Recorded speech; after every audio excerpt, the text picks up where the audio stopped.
your clients, it will not affect your assessments. Now we're going to be painting the client's nails. I'm going to start with base coat, then the colour, and then the top coat. Before you start painting the client's nails, you must squeak over the nails, and this is a method of using nail varnish remover and cotton wool just to remove any excess grease on the nails. If you do not do this, it will prevent the nail polish going on smoothly and could cause it to come off sooner. Use a fresh piece of cotton wool to do the same to the right hand.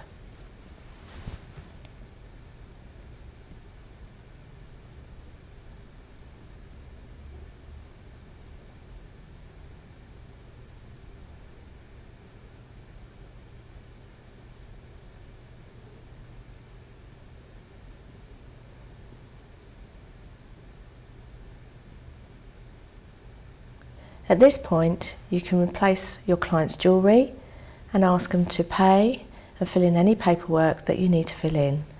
There's nothing worse than trying to get your client to dig into her purse when she's got wet nails. Okay, so you start with your base coat, remembering your finger rotation, especially at this point. Keeping the polish bottle in one hand and then painting with the other, as shown on the footage here. Some companies, their base coats, they require 2 coats. This base coat that we're using here only requires 1. As you can see, as I'm painting over the nail, I'm also just coating a little bit of the base coat over the free edge of the nail. This also helps to seal in the nail and stop any lifting or peeling if the client does suffer from any of that. And if it be a treatment polish, you're putting the goodness into the free edge of the nail as well. Apply your base coat to the other hand before you continue on to the colour.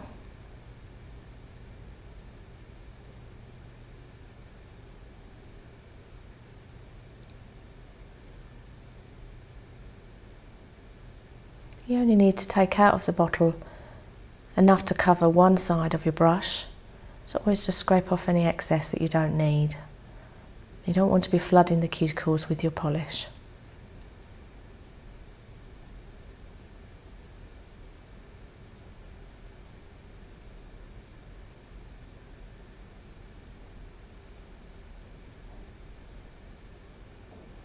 Because of your finger rotation, the left hand should be now dry.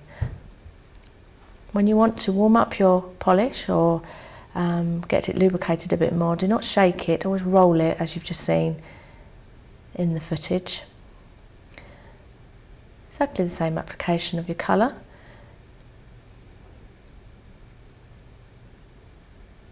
What I'm showing you here is a method that helps you prevent getting an uneven line around the cuticle area. So if you can adapt this method, it does save you a lot of work and prevents you having to clear up around the cuticles at the end. I also feel it looks quite professional.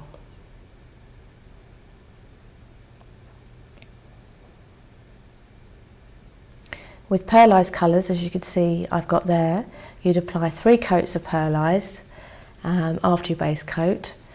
Not necessary to apply top coat, but with a matte colour or a cream enamel, you'd apply 1 base coat, 2 coats of colour and a top coat.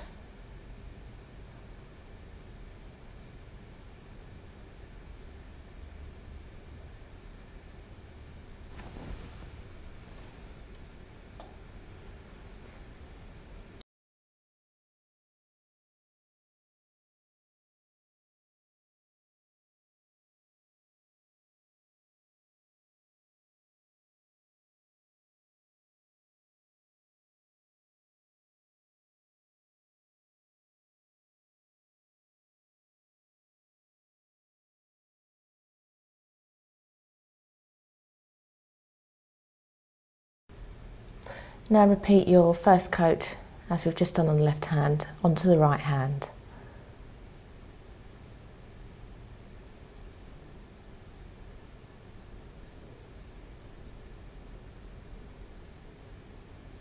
Really take notice the way I'm applying the polish. As I said earlier, you apply one strip down the middle of the nail, about a couple of millimetres from the cuticle.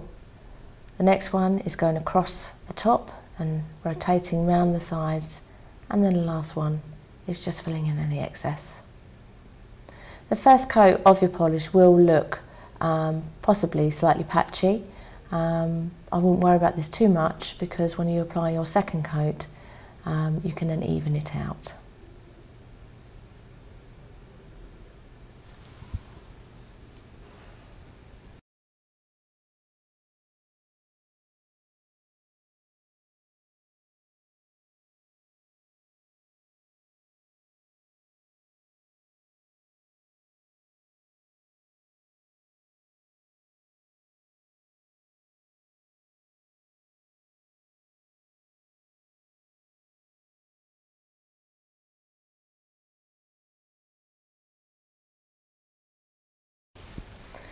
Now you're going on to do your second coat.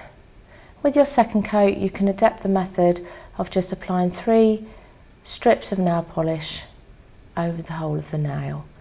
Because on your first coat you've already created the line around the cuticle area, it's a lot easier to just paint over the whole nail now and finish it off. Double check around the sides at this point to make sure you've covered around the edges. You normally need just a little hairline gap around the whole cuticle area.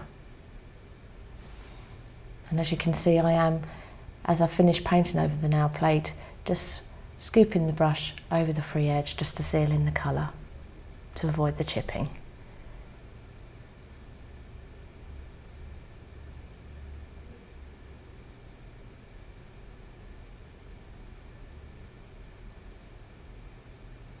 The manicure timings for the treatment are maximum for a regular manicure an hour, according to industry requirements, and for a deluxe an hour and 15 minutes, maximum an hour and a half.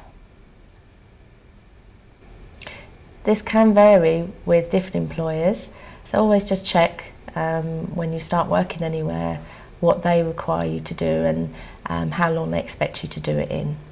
Because there's so many different companies out there, they all have their own variation.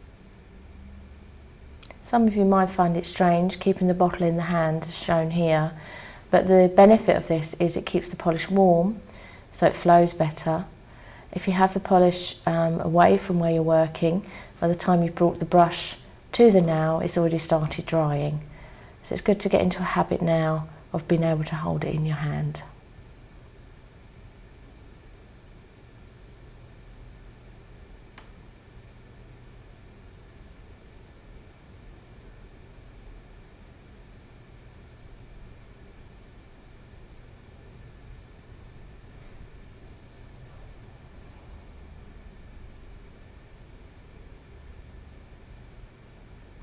What I'm doing here is just tipping an orange wood stick and just checking to make sure that there is no excess polish or the line around the cuticle area. Make sure that's nice and neat. Never send a client away with any rough edges.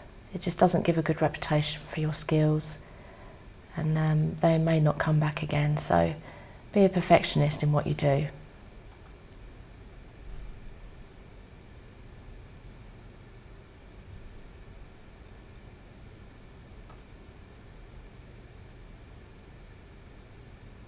Also, by doing this, it gives that second coat a chance to dry.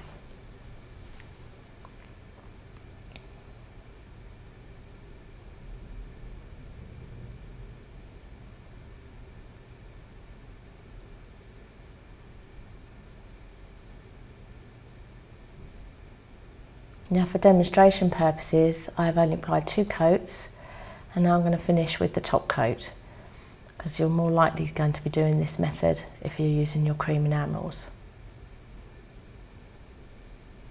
Some top coats that you find in industry will have quick drying properties to them, and some have high gloss shines to them. There's a lot out there that you could be using. So it does help if you are applying a top coat, if it is a quick drying one, because obviously it speeds up the drying process. The nail polish will take 20 minutes to be touch dry, but it won't be completely dry for 24 hours. The client has to be extremely careful for 24 hours so they don't dent the polish. And that could be something you would explain to the client as home care and a possible contra action.